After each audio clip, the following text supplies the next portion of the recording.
Hermanos, antes de pedirles que abran sus Biblias de nuevo en Romanos, capítulo 11, quería dar las gracias en nombre mío y en nombre de mi esposa por aquellos que han estado orando por su salud. Mi esposa, como fue avisado la semana pasada, fue operada de 2 hernias abdominales, por lo cual la recuperación ha sido dolorosa, pero gracias al Señor que vivimos en una época donde existen los analgésicos y ella ha estado progresando poco a poco. Gracias por los que les han mandado notas a ella y a mí, gracias aún por algunas hermanas que han llevado comida a la casa. Gracias por todas sus muestras de amor. Bien, quisiera por favor pedirles de nuevo que vayan a Romanos 11 y vamos a pedir al Señor una vez más que se apiade de nosotros y que en el día de hoy su palabra caiga como rocío de la mañana en nuestros corazones. Vamos a orar.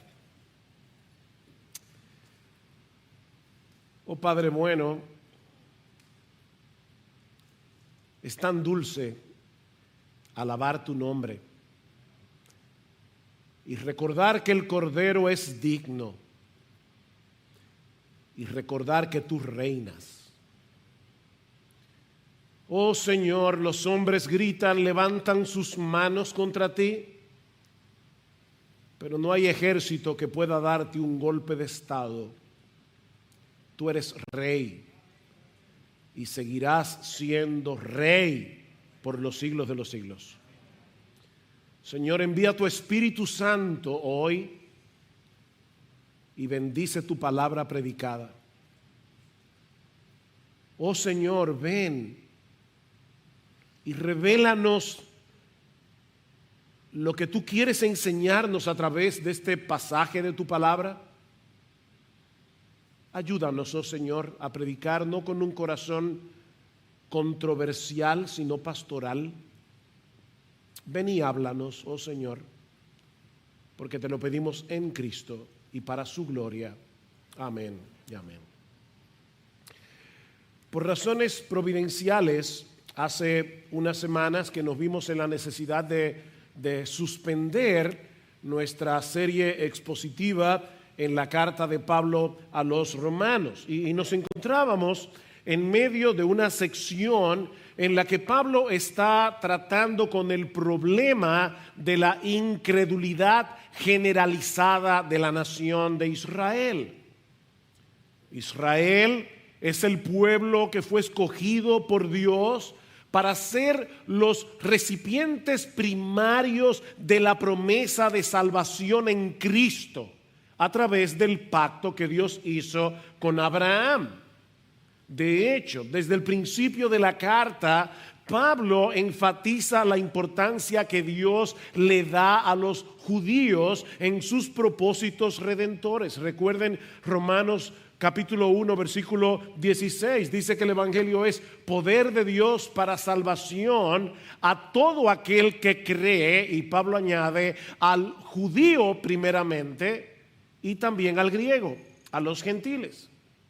La pregunta que Pablo está tratando de responder en estos capítulos es: ¿cómo es posible, cómo podemos explicar la incredulidad generalizada de los judíos habiendo tenido ellos todos estos privilegios? ¿Cómo es posible que la mayoría de los judíos hayan rechazado al Mesías? ¿Acaso no pone esto en dudas la fidelidad de Dios a su palabra? Porque de ser así, ¿cómo podemos nosotros, la iglesia de Cristo, confiar en que Él va a cumplir las promesas que ha hecho a los creyentes del nuevo pacto? Ese es el problema con el que Pablo está tratando aquí. ¿Ha fallado la palabra de Dios? Romanos 9:6. Bueno, Pablo responde esta pregunta en los capítulos 9 y 10 de la carta a los romanos, mostrando básicamente 2 cosas. En primer lugar, que desde el inicio de la historia, Dios hizo una distinción entre el Israel nacional todos los descendientes físicos de Abraham, y el Israel espiritual, aquellos que fueron escogidos por Dios únicamente por gracia. Vayan a Romanos una vez más, capítulo 9, versículo 6. Hay un Israel dentro de Israel, y ese Israel espiritual es el recipiente primario de las promesas de Dios. Dice Pablo, pero versículo 6, Romanos 9, pero no es que la palabra de Dios haya fallado, porque no todos los descendientes de Israel son Israel, ni son todos hijos por ser descendientes de Abraham, sino que por Isaac será llamada tu descendencia. Y ahora Pablo explica, esto es, no son los hijos de la carne, los biológicos, los que tienen el ADN de Abraham, los que son hijos de Dios, sino los que son hijos de la promesa son considerados como descendientes. Y Pablo dice que nosotros los gentiles en Gálatas capítulo 4 somos hijos de la promesa también. Y ese es precisamente el segundo argumento de Pablo, que la incredulidad generalizada de Israel había sido profetizada en el Antiguo Testamento, así como la inclusión masiva de los gentiles en el plan de salvación. No fue que los judíos mataron a Cristo y entonces Dios tuvo que sacar debajo de la manga un plan B. Mis hermanos, este siempre fue el plan A de Dios. Vean Romanos capítulo 10, versículo 19. Y añado, pregunta Pablo, ¿acaso Israel no sabía que eso iba a pasar? Que los gentiles iban a ser incluidos en primer lugar. Moisés dice, yo os provocaré a celos con un pueblo que no es pueblo. Nosotros, mis hermanos, con un pueblo sin entendimiento os provocaré a ira. E Isaías es muy osado y dice, fui hallado por los que no me buscaban. Nosotros otra vez, me manifesté a los que no preguntaban por mí. Pero en cuanto a Israel dice, todo el día he extendido mis manos a un pueblo desobediente y rebelde. De manera que el factor decisivo de la salvación no es la raza, es la gracia. El factor decisivo de la salvación es la gracia de Dios. Nadie se va a salvar por ser un descendiente físico de Abraham, sino por haber puesto su fe en el Señor Jesucristo. Ahora, eso levanta una pregunta con la que Pablo va a tratar ahora a través del capítulo 11. Y vemos la pregunta en el versículo 1 del capítulo 11. Digo entonces, ¿acaso ha desechado Dios a su pueblo? ¿Ven el punto ahora? Lo que Pablo está preguntando es si el rechazo generalizado de los israelitas es una prueba de que Dios se haya olvidado completamente de la promesa que le hizo en el pacto a los descendientes físicos de Abraham. Más adelante, en el versículo 11, Pablo hace una pregunta similar. Digo entonces, ¿acaso tropezaron para caer? La Nueva Versión Internacional traduce esta pregunta, ¿acaso tropezaron para no volver a levantarse? Y en ambas ocasiones Pablo responde, de ningún modo. De ningún modo. El hecho de que Israel haya rechazado al Mesías no ha provocado un rechazo absoluto de parte de Dios hacia ellos. Y eso es lo que Pablo va a demostrar en los versículos 1 al 32 que vamos a considerar en esta mañana. Un hermano que estaba recientemente en casa me preguntaba, pastor, yo no sé cómo es que usted va a exponer Romanos 11, 1 al 32 en un solo sermón. Y si no me acuerdo mal, me dijo, hasta me tiene nervioso. No se preocupen, hermanos, yo no voy a estar aquí 3-4 horas exponiendo este pasaje, pero yo he preferido en esta mañana ayudarlos a ver el bosque en vez de ir contemplando cada árbol en particular. En otras palabras, yo creo que es mejor que veamos el panorama completo antes que detenernos en cada versículo del pasaje.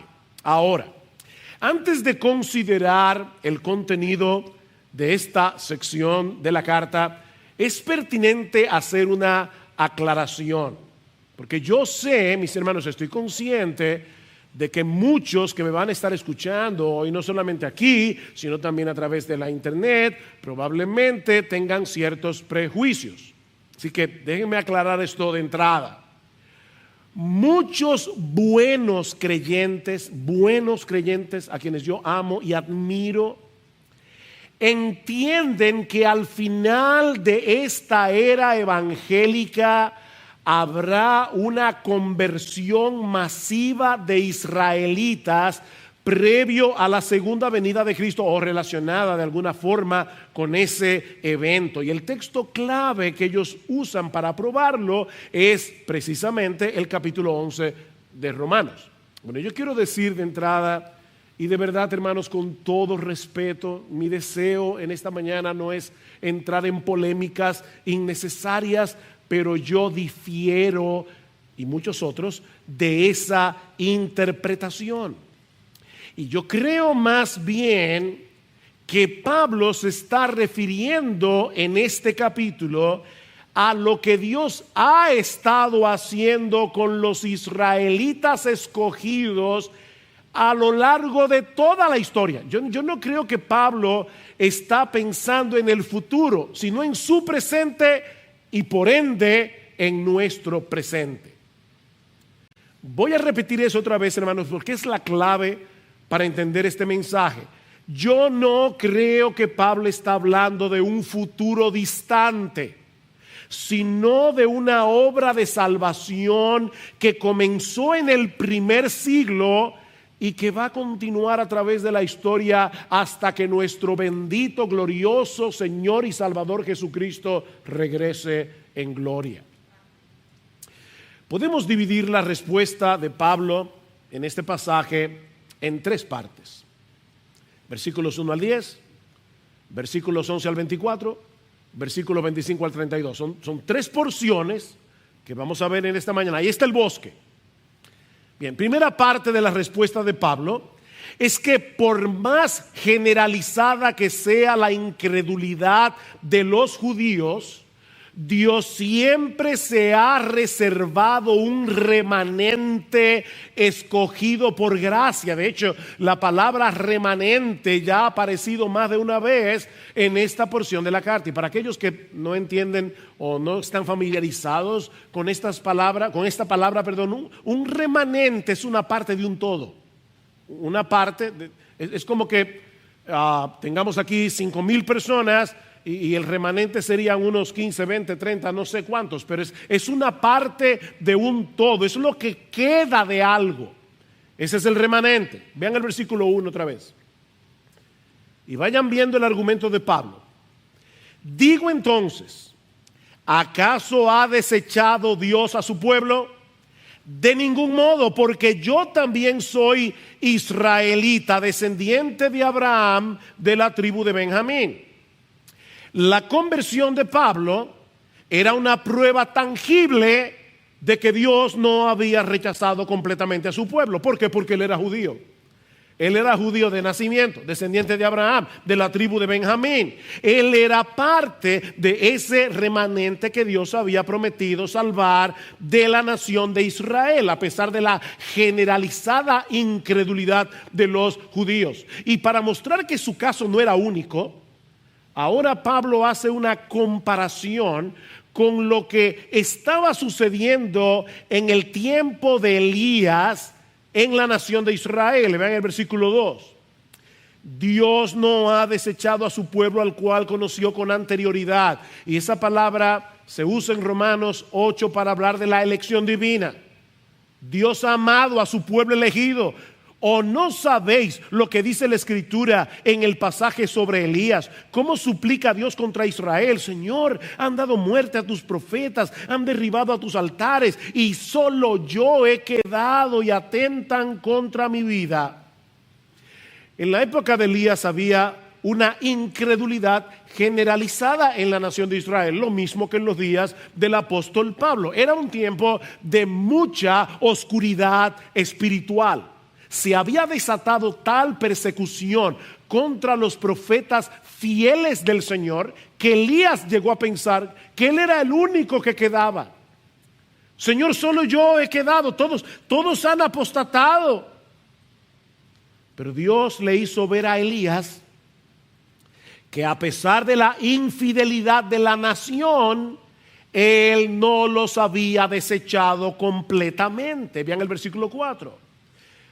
Pero ¿qué le dice la divina respuesta? Y aquí vemos la genialidad inspirada de Pablo, porque Pablo era inspirado por el Espíritu Santo, pero tenía una cabeza para pensar. Pablo va a citar aquí el primer libro de Reyes, capítulo 19, versículo 18. Pero por inspiración divina, Pablo le añade a esa cita unas palabras que no están en el texto original de Primera de Reyes. Y para mí esto es genial. O sea, Pablo era inspirado por el Espíritu de Dios. ¿Y qué dice Pablo aquí? ¿Qué le dice la respuesta divina? Me he reservado. Si ustedes van a Primero de Reyes capítulo 19 versículo 18, van a ver que esa frase no aparece en el texto. Pero Pablo la añadió.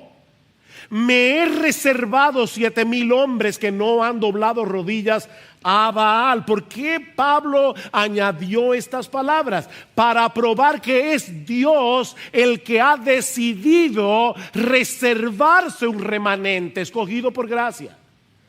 No es que estos 7,000 eran mejores que los demás israelitas. Es que Dios decidió que el endurecimiento de Israel en esa época no fuera completo. Fue una decisión soberana de Dios. Versículo 5. Y de la misma manera también ha quedado, ¿cuándo, mis hermanos? En el tiempo presente, no en la segunda venida de Cristo, en el tiempo presente, un remanente conforme a la elección de Dios. Noten, mis amados hermanos, que Pablo no está haciendo ninguna referencia a una obra extraordinaria de conversión masiva de los judíos antes de la venida del Señor. Él está hablando de algo que estaba sucediendo en ese mismo momento, en el tiempo presente. Al igual que en los días de Elías, Dios se había reservado un remanente escogido por gracia. Eso no tiene nada que ver con ningún mérito personal en la persona elegida, sino en la pura misericordia del Señor. Versículo 6, pero si es por gracia, ya no es a base de obras. De otra manera, la gracia ya no es gracia, y si por obras, ya no es gracia. De otra manera, la obra ya no es obra. Eso suena extraño para nosotros, parece como una especie de trabalenguas bíblico. Pero lo que Pablo está diciendo es muy simple, muy simple. Pablo quiere dejar claro que la salvación de los pecadores no depende en absoluto de nuestras obras, porque de ser así no sería por gracia. La gracia y las obras son mutuamente excluyentes. Si es por obras, entonces la salvación no es por gracia. Y si es por gracia, entonces la salvación no depende de ti ni de mí. Es por gracia, no por obras. Mira, mi amigo, déjame decirte algo, para ponértelo en palabras más sencillas. Hasta que no reconozcas tu impotencia y tu miseria delante de Dios, tú no estás listo para recibir su misericordia. La misericordia de Dios es para los miserables. Hasta que no reconozcas tu impotencia, hasta que no reconozcas tu miseria, tú no estás listo para recibir por fe la misericordia de Dios. Recuerden, mis hermanos, que ese era el problema de los israelitas y de paso de todos los religiosos del mundo. Como dice Pablo en Romanos capítulo 10, versículo 3, dice: ellos desecharon la justicia que Dios les estaba regalando en Cristo para alcanzar una justicia personal a través de su esfuerzo. Ellos quieren llegar al cielo, como hemos dicho muchas veces, manejando un camión que dice mi propio esfuerzo. Pero en ese camión nadie va a llegar al cielo. Es por gracia. Ahora bien, dentro de esa masa de gente soberbia y orgullosa, Dios soberanamente escogió a algunos para salvación, mientras que a otros los endureció. Vean el versículo 8, tal como está escrito. Esto estaba profetizado. Dios les dio un espíritu de estupor, ojos con que no ven y oídos con que no oyen hasta el día de hoy. David dice: su banquete se convierte en lazo y en trampa y en piedra de tropiezo y en retribución para ellos. Oscurezcanse sus ojos para que no puedan ver, y dobla sus espaldas para siempre. De manera, mis hermanos, que el argumento de Pablo en esta primera parte de su respuesta no tiene nada que ver con una conversión masiva de israelitas en el futuro. Espero que lo hayan podido ver. Sino con lo que Dios estaba haciendo a favor de ese remanente escogido por gracia en ese momento histórico durante el primer siglo, cuando Pablo estaba escribiendo esta carta a los romanos. La segunda parte de su respuesta se encuentra en los versículos 11 al 24, donde Pablo nos demuestra la manera como Dios ha estado salvando a judíos y a gentiles, usando a unos y a otros para cumplir sus propósitos soberanos. Versículo 11. Digo entonces, ¿acaso tropezaron para caer? De ningún modo, pero por su transgresión ha venido la salvación a los gentiles para causarles celos. La desobediencia de Israel, que llegó al punto de matar incluso al Mesías, trajo como consecuencia la salvación de los gentiles, nosotros. Y ahora Dios está usando a estos mismos gentiles salvados por gracia para provocar a celos a los judíos elegidos y traerlos a la salvación. Vean el versículo 13. Voy a volver sobre el 12, pero ven el 13. Pero a vosotros hablo, gentiles. En la iglesia de Roma la mayoría eran gentiles y había algunos judíos. A vosotros hablo, gentiles. Entonces, puesto que yo soy apóstol de los gentiles, honro mi ministerio si en alguna manera puedo, tiempo presente, causar celos a mis compatriotas y salvar a algunos de ellos. Mis hermanos, Pablo está describiendo aquí el sorprendente movimiento de la gracia de Dios, que alguien ha comparado con el vaivén de las olas del mar. Aquí viene la ola de la gracia, choca con la pared del rechazo de los judíos, y entonces esa ola baña la costa de los gentiles. Traten de imaginar esto. Viene la ola de la gracia, choca contra la pared del rechazo de Israel, y entonces esas aguas vienen a caer en las costas de los gentiles. Pero ese no es el fin de la historia para los judíos. Mis hermanos, ¿qué pasa cuando en el mar hay una pared que puede ser hecha por el hombre o puede ser una pared de roca, y el agua con fuerza comienza a golpear y a golpear y a golpear? ¿Qué pasa, hermanos?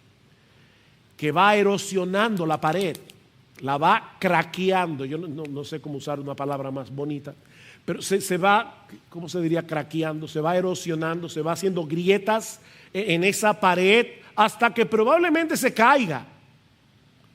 Bueno, mis hermanos, lo mismo ocurre con ese remanente de la descendencia biológica de Abraham al ver las costas de los gentiles empapadas de las bendiciones de la gracia de Dios. Dios ha estado haciendo su obra a través de ese vaivén de las olas de su gracia para salvar a los gentiles y luego salvar a los judíos. ¿Ven ese vaivén? Provocándolos a celos. Ahora, de nuevo, mis hermanos, noten que Pablo no está hablando de algo que va a suceder en el futuro. Él está hablando de algo que estaba ocurriendo en ese mismo momento, porque Pablo ve su propio ministerio como parte del proceso. Dice, yo honro mi ministerio porque yo quiero de alguna forma provocar a celos a mis compatriotas. Él no está pensando en la segunda venida de Cristo. Él está pensando en lo que estaba sucediendo en el primer siglo con su propio ministerio. De hecho, eso se ve claramente al final del capítulo. Así que voy a saltar al versículo 30. Y los que tienen aquí la Biblia Reina Valera, escuchen la traducción de la Biblia de las Américas, porque hay un ahora que le falta a la Reina Valera y que es importante.